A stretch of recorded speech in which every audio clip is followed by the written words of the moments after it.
Bonjour à tous. Ça commence à faire un moment que je fais ces vidéos où je vous parle d'œuvres que j'aime et je me suis rendu compte que je n'avais pas encore parlé de jeux vidéo. Et c'est l'occasion de vous parler d'une série qui fut longtemps bien méconnue dans nos contrées, mais qui a commencé à se faire reconnaître depuis quelques années. Like a Dragon, aussi connu sous le nom de Yakuza, et on en parle après le générique pour vous expliquer pourquoi j'adore cette série.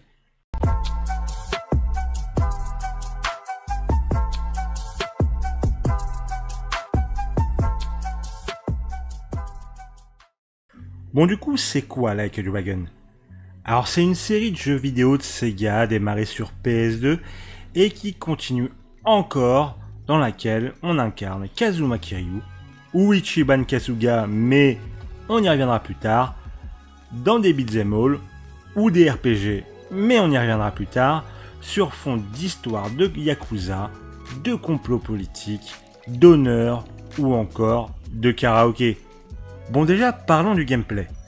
Une grosse partie de la série est basée sur du beat'em all assez standard. De la bagarre de rue, un peu comme si vous preniez le Street of Rage de vos souvenirs et que vous le transposiez en 3D. C'est en plus agrémenté de super attaques, souvent bien marrantes, où tu te demandes si vraiment l'adversaire a pu survivre à ça. Assez simple à prendre en main, même si au fur et à mesure des épisodes, des subtilités vont s'ajouter. Ce n'est certes pas le point fort de la série, même s'il fait globalement son taf.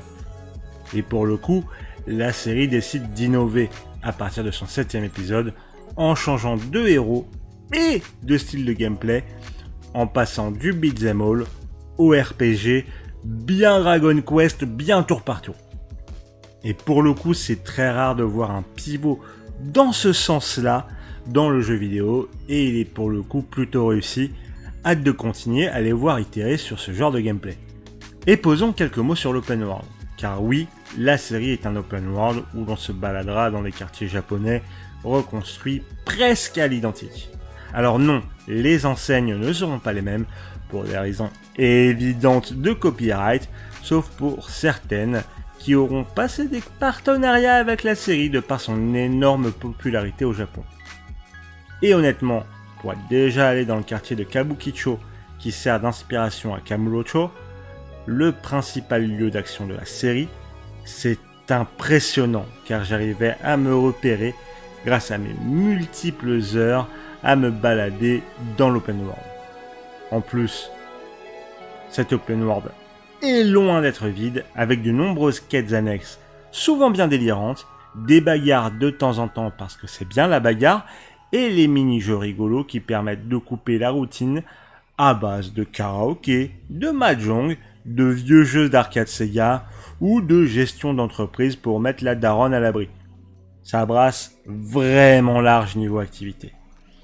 Puis ça ne se limite pas au quartier de Kamurocho car en plus de villes différentes comme Osaka ou Yokohama, on pourra aussi se retrouver avec des settings au Japon féodal pour un changement complet du paysage. Il y a de quoi faire avec les Like a Dragon. Et dans tout ce monde, avec plein de trucs à faire, il y a aussi des personnages. Et bon Dieu, ceux de cette série sont incroyablement réussis. Que ce soit Kazuma, Yakuza au grand cœur, très porté sur l'honneur, Goro Majima, à l'histoire prenante avec un boulon en moins, pour d'excellentes raisons, ou Haruka que l'on verra évoluer au fur et à mesure de la série, d'orpheline en détresse à personne responsable qui aura beaucoup souffert dans la vie. Et même depuis le changement partiel du cast avec le 7ème épisode, Ichiban, qui en est le nouveau héros, est très différent de Kiryu, moins taciturne, mais incroyablement jovial et attachant, ce qui donne un très bon changement de dynamique sans perdre en charisme. Puis bien sûr, tous ces personnages sont entourés par bon nombre de PNJ qui ont leur histoire, leurs enjeux, parfois baignent dans la tragédie et parfois sont des délires qui vont beaucoup trop loin et on adore. Mention spéciale à Goda Ryuji pour les antagonistes et à Nancy pour le what the fuck. Il faut aussi parler des scénarios. Alors la trame principale se suit globalement, mais il y a assez d'indépendance entre les épisodes pour avoir plusieurs portes d'entrée dans la série. Vu que l'on suit pendant une grosse partie de Yakuza le personnage de Kiryu, évidemment pas mal d'événements se recoupent au fil des épisodes, avec des alliés et des antagonistes qui reviennent, mais c'est suffisamment bien écrit pour que tout soit compréhensible, même en prenant un épisode au pif, et c'est pas seulement pour ça que c'est bien écrit. En effet, je vais pas revenir sur les personnages qui sont assez souvent des monstres de charisme, mais ils évoluent assez bien au sein d'un même jeu et au fur et à mesure des épisodes pour que leur progression soit très intéressante. Et ces scénarios qui tapent certes dans les clichés du film de Yakuza, avec des intrigues politiques, des complots gouvernementaux ou autres duels sur l'honneur, tapent aussi sur des sujets moins courants pour ce genre, avec la vie des petites gens ou les zones grises de la loi. Et ça c'est peu courant, ce qui permet aussi de ne pas faire dans le manichéisme le plus basique, même si on va pas se mentir, c'est Kiryu ou Ichiban qui ont raison à la fin. Puis l'alternance entre des storylines très adultes, très tragiques, et celles plus légères, voire même burlesques avec certaines quêtes annexes, est vraiment bien dosée et permet de parfois se reposer un peu l'esprit entre deux moments poignants. Je vous parlais de plusieurs portes ouvertes dans cette série pour démarrer. Je prends une petite parenthèse pour vous donner des conseils. N'hésitez pas soit à démarrer par Yakuza 1 ou Yakuza Kiwami, qui sont la porte d'entrée principale dans la série, car c'est le début, c'est là que tout a démarré, le Kiwami étant un remake du premier, ou Yakuza 0, qui est un préquel, et qui donc se positionne aussi très bien pour démarrer. Et sinon, je vous conseillerais Yakuza 7 ou Yakuza Like a Dragon chez nous, qui deviendrait donc, avec le changement de titre, Like a Dragon, mais ça, on va pas trop réfléchir là-dessus, qui, de par son changement de héros, permet d'avoir une petite remise à zéro des intrigues. Donc, n'hésitez pas, ça me fait plaisir de vous avoir donné ces petits conseils.